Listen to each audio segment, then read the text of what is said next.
सुप्रभात प्रिय विद्यार्थियों, कक्षा 8 हिंदी विषय में आप सभी का स्वागत है।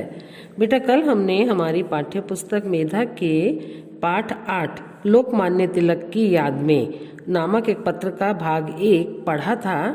आज हम इसका भाग 2 पढ़ेंगे। भाग 1 में हमने पढ़ा कि नेताजी सुभाष चंद्र बोस ने श्री केलकर को मांडले जेल से पत्र लिखा। उसमें उन्होंने लोकमान्य तिलक के बारे में बताया कि तिलक उसी मांडले जेल में 6 वर्षों तक रहे। वहीं तिलक ने गीता भाष्य नामक ग्रंथ की रचना की। जिस वार्ड में लोकमान्य तिलक कैद थे वह लकड़ी के तख्तों से बना था।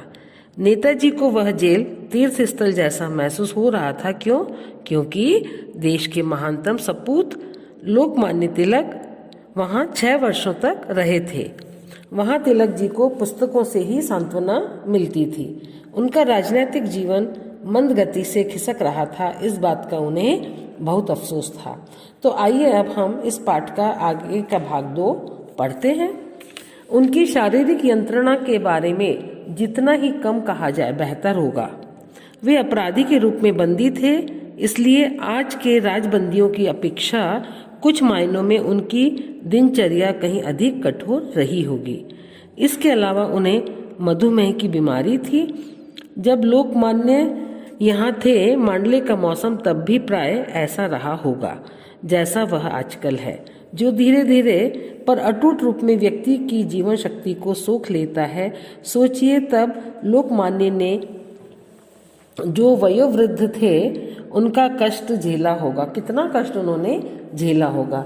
नेताजी सुभाष चंद्र बोस कहते हैं कि लोकमान्य तिलक जब यहाँ थे मांडले जेल में, उनको बीमारी भी थी मधुमेह की, माने डायबिटीज़ की प्रॉब्लम भी उनको थी, और वयोवृद्ध भी थे, अधिक उम्र के भी थे। बेचारे कितने परेशान यहाँ रहे होंगे। लेकिन इस कारागार की 4 दीवारियों में उन्होंने क्या यातनाएं सही, इसके विषय में लोगों को बहुत कम जानकारी है।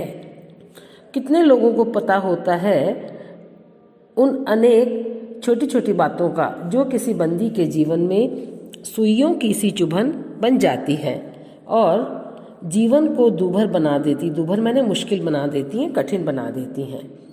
वे गीता की भावना में मग्न रहते थे और शायद इसलिए दुख और यंत्रणाओं से ऊपर रहते थे। देखिए, जो गीता में डूबा रहता है, गीता की भावनाएं जिसके अंदर रहती हैं, उसको दुख सुख का एहसास नहीं होता है, उनको परेशानियां महसूस नहीं होती तो है ही है परेशानियां, लेकिन उसका महसूस नहीं करते हैं वो। यही कारण है कि उन्होंने अपने बारे में किसी से कभी एक शब्द भी नहीं कहा। समय समय पर मैं इस सोच में डूबा रहता हूँ कि कैसे लोकमान्य को अपने बहुमूल्य जीवन के 6 लंबे वर्ष इन परिस्थितियों में बिताने के लिए विवश होना पड़ा था। विवश माने मजबूर होना पड़ा था। और हर बार मैंने अपने आप से पूछा कि अगर नौजवानों को इतना कष्ट महसूस होता है तो महान लोकमान्य को अपने समय में कितनी पीड़ा सहनी पड़ी होगी। देखिए, उनकी उम्र भी थी, लेकिन जेल में उनको कितनी परेशानी का सामना करना पड़ा होगा। इस बात का दुख उनको, नेताजी को हो रहा था, जिसके विषय में उनके देशवासियों को कुछ भी पता नहीं रहा होगा। यह विश्व भगवान की कृति है, लेकिन जेलें मानव के कृतित्व की निशानी है। नेताजी का कहना है कि ये जो संसार है ये तो भगवान की रचना है, भगवान की कृति है, लेकिन जो जेल में जो आता है वो अपने कृतित्व के कारण, अपने करने के कारण, काम करने के कारण, अपने कर्मों के कारण यहाँ पर उसे आना पड़ता है। लेकिन उनकी अपनी एक अलग ही दुनिया है और सभ्य समाज ने जिन विचारों और संस्कारों को प्रतिबद्ध होकर स्वीकार किया है, प्रतिबद्ध होकर नियम में बंद कर, है ना, वे जेलों में लागू नहीं होते, है ना। जब लोग सब जनता इस चीज़ को स्वीकार कर रही है, उनके कामों को, लेकिन जेलों में वो चीज़ें लागू नहीं होती हैं। अपनी आत्मा के त्रास के बिना, है ना, आत्मा के नुकसान के बिना बंदी जीवन के प्रति अपने आप को अनुकूल बना पाना आसान काम नहीं है। इसके लिए हमें पिछली आदतें छोड़नी होती हैं और फिर भी स्वास्थ्य और स्फूर्ति बनाए रखनी होती है। सभी तरह के नियमों के आगे नत होना होता है। नत होना माने झुकना पड़ता है, सारे नियमों के आगे व्यक्ति को वहाँ झुकना पड़ता है। और फिर भी आंतरिक प्रफुल्लता अक्षुण्ण रखनी होती है।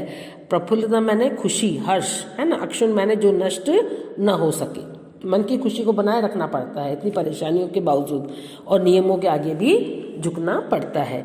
केवल लोकमान्य जैसे दार्शनिक ही, जिन्हें अदम्य इच्छा शक्ति का वरदान मिला था, कभी खत्म ना होने वाली इच्छा शक्ति उनके पास थी, वो विल पावर उनका स्ट्रांग था, उस बंदी जीवन के हननकारी प्रभावों से बच सकते थे।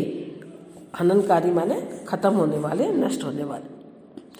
उस यंत्रणा और दासता के बीच मानसिक संतुलन बनाए रख सकते थे और गीता भाष्य जैसे ग्रंथ का प्रणयन कर सकते थे। केवल लोकमान्य तिलक ही ऐसे व्यक्ति थे और जिनका विल पावर स्ट्रांग था, अपने आप को उन्होंने मजबूत बना के रखा, अपने मानसिक संतुलन को बना के रखा और गीता भाष्य जैसे ग्रंथ का उन्होंने रचना की। यहाँ तक मेरी अपनी बात है। मैं जितना ही इस विषय में चिंतन करता हूँ उतना ही ज़्यादा उनके प्रति आदर और श्रद्धा में डूब जाता हूँ। आशा करता हूँ कि मेरे देशवासी लोकमान्य की महत्ता को आंकते हुए इन सभी तथ्यों को भी दृष्टिपथ में रखेंगे, इस बात को देखेंगे, इस बात को ध्यान रखेंगे। और सुभाष चंद्र बोस इस बात का चिंतन करते हैं, जितना उनके बारे में सोचते हैं उतने ही वो उनके प्रति श्रद्धा के साथ जुड़ जाते हैं, डूब जाते हैं। जो महापुरुष मधुमेह से पीड़ित होने के बावजूद इतने सुदीर्घ कारावास को झेलता गया और फिर भी जिसने अपनी समस्त बौद्धिक क्षमता एवं संघर्ष शक्ति को अक्षुण्ण बनाए रखा, माने कितनी यातनाएं परेशानियां सहते हुए जेल में रहे लोकमान्य तिलक, और फिर भी उन्होंने अपनी बौद्धिक क्षमता को, अपनी बौद्धिक स्तर को और संघर्ष शक्ति को कभी खत्म ना होने वाला, कभी नष्ट ना होने वाला, कमजोर ना बनाए रखने वाला बनाया। जिसने उन अंधकारमय दिनों में अपनी मातृभूमि के लिए ऐसी अमूल्य भेंट तैयार की, उसे विश्व के महापुरुषों की श्रेणी में प्रथम पंक्ति में स्थान मिलना चाहिए। कौन सी अमूल्य भेंट? वो गीता भाष्य जो ग्रंथ है, उन्होंने इतनी परेशानी में, संघर्ष में रहते हुए उस ग्रंथ की रचना की, तो उनको तो विश्व के महान पुरुषों में सबसे आगे बैठना चाहिए। लोकमान्य ने प्रकृति के जिन अटल नियमों से अपने बंदी जीवन के दौरान टक्कर ली थी, उनको अपना बदला लेना ही था। और अगर मैं कहूँ तो मेरा विश्वास है कि जैसे देशबंधु के शरीरांत का क्रम अलीपुर केंद्रीय कारागार में आरंभ हो गया था, वैसे ही लोकमान्य ने जब मांडले को अंतिम नमस्कार किया था तो उनके जीवन के दिन गिने चुने ही रह गए थे। माने उनका अंत समय आ गया था, कुछ उनके जीवन के कुछ वर्ष ही बचे थे, कुछ दिन ही बचे थे। निसंदेह यह एक गंभीर दुख का विषय है कि हम अपने महानतम पुरुषों को इस प्रकार खोते रहे हैं, लेकिन मैं यह भी सोचता हूँ कि क्या यह दुख, दुर्भाग्य किसी न किसी प्रकार टाला नहीं जा सकता था। बहुत दुख हो रहा उनको इस बात का कि उनको जेल में रखा था लोकमान्य तिलक को। और आदर पूर्वक अपना स्नेह भाजन, आपका स्नेह भाजन सुभाष चंद्र बोस। वो तो उनको केलकर जी को वो अंत में लिखते हैं, आपके स्नेह को पाने वाला सुभाष चंद्र बोस। तो ये पाठ हमारा पूरा हो गया बेटा, और इसका हम प्रत्यास्मरण कर लेते हैं कुछ प्रश्नों के द्वारा। लोकमान्य तिलक किस बीमारी से ग्रस्त थे? लोकमान्य तिलक मधुमेह की बीमारी से ग्रस्त थे। मधुमेह मैंने डायबिटीज। तिलक दुख और यंत्रणाओं से ऊपर क्यों रहते थे? तिलक दुख और यंत्रणाओं से ऊपर इसलिए रहते थे क्योंकि वे गीता की भावना में मग्न रहते थे, गीता की भावनाओं में डूबे रहते थे। नेताजी सुभाष को अत्यंत दुख किस बात का था? तिलक ने जब मांडले जेल को अंतिम नमस्कार किया था तब उनके जीवन के कुछ ही दिन, गिने चुने दिन ही रह गए थे। इस बात का उन्हें बहुत दुख था कि पूरा जीवन उनका जेल में निकल गया, उन्होंने अपना जीवन नहीं देखा।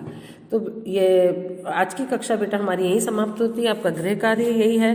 इस पाठ के भाग 2 को आप ध्यान से पढ़ेंगे। 5 और 6 प्रश्न बना के उनके उत्तर आप रफ कॉपी में लिखेंगे। धन्यवाद।